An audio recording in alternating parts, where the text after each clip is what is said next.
Hello all. Now I know what you're thinking. At what point in my life did I get to the point, what steps along the way led me to watching a video where I'm looking at the cut-up remains of a cow and sheep eye on this probable late evening? What led to this turn of events? Well, you know, life's funny that way. So let's look at some of these structures and make this a worthwhile video, shall we? Let's go through it. So it looks like a bunch of random gunk here along the way, and that's an eye. We have two species of eyes here. We have a sheep and a cow. The cow was the bigger one. The sheep is the smaller one. Kind of makes sense. Also a collection of lenses I've been collecting, which that's a weird thing to say of, oh, I'm collecting lenses and eyes, because that may get some glances if you say that to random people, because they may think, oh, well, he's going to harvest my eyes when I'm not looking and try and steal them. Not right now, at least. Not by the end of that. But lenses are cool. They're a lot of fun. If you want to catch some new marbles, you know, you can do that. Maybe you have your own lens at home. Obviously you do. You have one in your eye. But outside of the eye, like your own like little play lens. Be like, hey, look, check it out. Anyway, let's look at some structures. So we see some cool stuff here. We're going to start off and go over some of the basic external stuff, kind of that's visible first. You know, we'll say that for last. I was going to go back and forth that word. We can see, though, the optic nerve. Boom, there we go. So look at that little tail coming off there. That looks like an optic nerve to me, and it is. So, yay, all right. It's nice when it works out that way. See, optic nerve. Now, there's also one on the back side. Let's see if we can roll over. Oh, yeah, optic nerve. Boom, right there. And now, of your cranial nerves, that is number 2. Number 2 in the nerves, number 1 in our hearts. Because who cares about olfactory? You know, lame. I guess a sheep would. Maybe a goat, too. I don't know. Anyway, sclera. Check that sucker out. Now the sclera is the outer kind of white part of the eye. And this sheep eye here. Now I want to go for the record here. I cut this eye open. That's right. Did a personal dissection on this one. It's fun. I love cutting the eye open. It's great. Except for my own eye. I do not want to cut my own eye open. That sounds horrible. And like a very bad day. But anyway. Sclera, check that out, that outside area. That one's pretty easy. Alright, and then the cornea. So, cornea, right there. Cornea, that region there. Okay. Now let's look at a lens. We got a lot of lenses available to us. Lenses allows you to see. What better to see you with? Lenses, I got 3 of them things. Now, in the preserved models, those are hardened up. You know, they're kind of crunchy, kind of marble-like. In real life, in an actual living eye, they're soft and flexible, so they won't look like that. They'll move. They'll respond to some muscle action that causes them to change shape, allow them to kind of see things a little better. What caused the lens to change shape, you may be asking? Well, the ciliary body. Don't be silly. It's the ciliary body. So yeah, it's this thing here. So it's got these little ridges around it, and so that's the ciliary body. This is a good one. It's been inverted. Or everted, whatever. And so that is it. That is the, seriously, there we go, ciliary body there. Can we see it on the other one? Not that much. Yeah, let's flip it over. Let's go to town. When in Rome, ciliary body right there. So a nice ridge-like structure, and that surrounds the lens, and so part of that is the ciliary muscle, and now we'll hold and modify the lens's shape. So a lot of modifications happening in the eye constantly.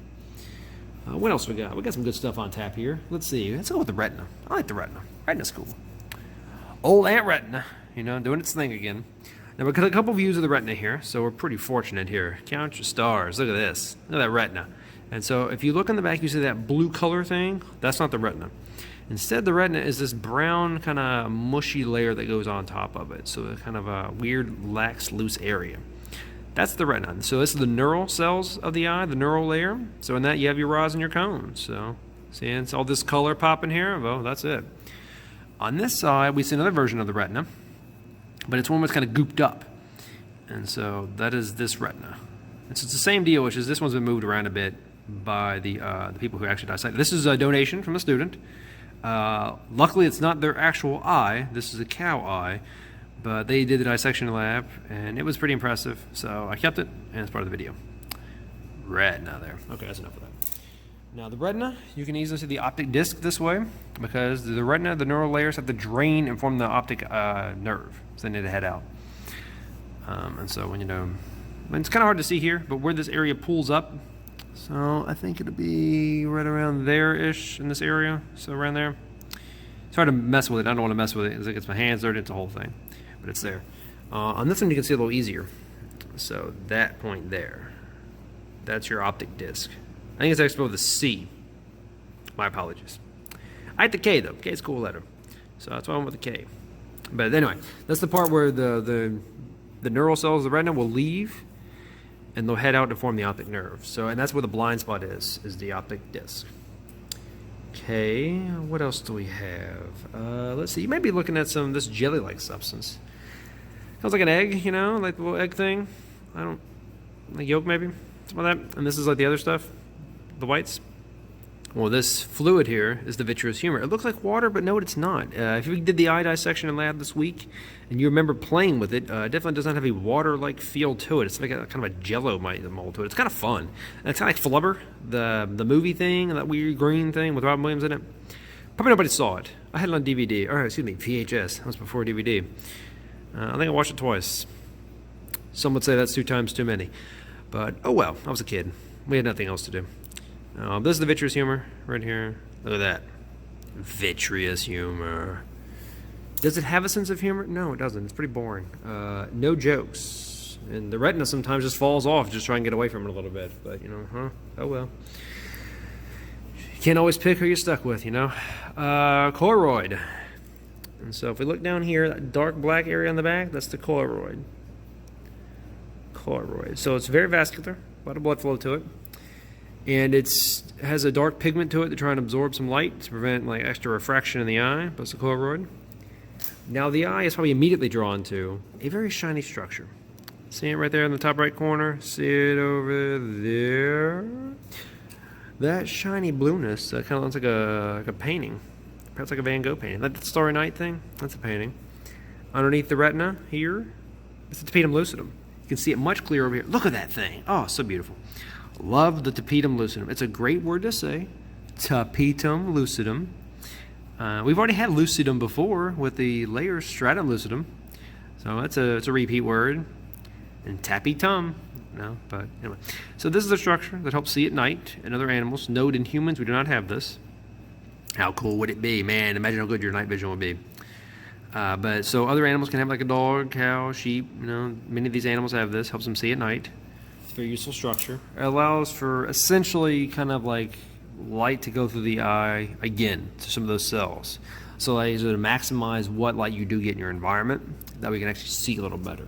So if you're taking your dog out at night, you may be like, man, this thing can just walk around, everything. I can't see a thing.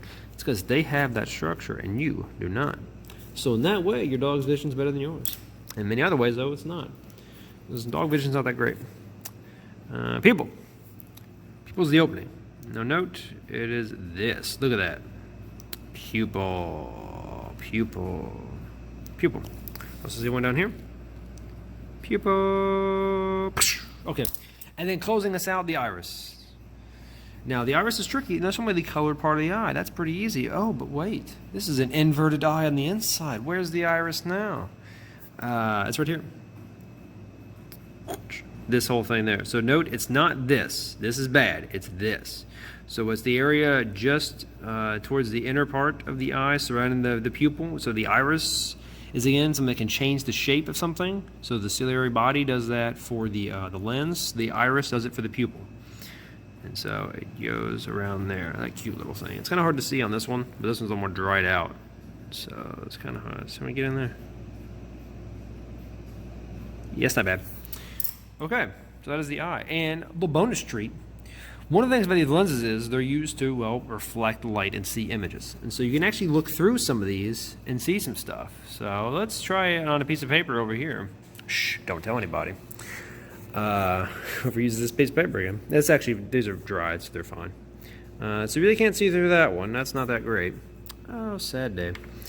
But on this one, we should be able to see something. Let's see. Let's move around, shall we? What word shall we pick? What word? How about a word that works? You know, let's see if we can play around here. Oh, look at there. Got a little something there. A little action. What word is that? Below. I don't know. Hold on, let's see if we can get back in there. Oh, Oh, look at that. Get some weird zoomed in. It's been cracked a little bit. So it's kind of rough, but look at that. Oh, you can see some letters. It's kind of like a weird, messed up Ouija board. And you're not getting any messages from the great beyond. Or are you? Is this the cowl lens communicating what it sees? But look at that. Look at that. Oh, we're rocking now. Intensity. What a great word for this moment, because this was an intense moment for all of us. We felt the magic there. I know I did. I can't think of a better way to end the video than using a cow eyes lens to read some words on an A&P sheet about special senses. I mean, really? Could it go any better than that? No, I don't think so. Anyway, that was fun. Hope you all had a great time. Check out those lenses. Play with one if you ever get a chance. And, yeah, do your thing. All right. Peace out.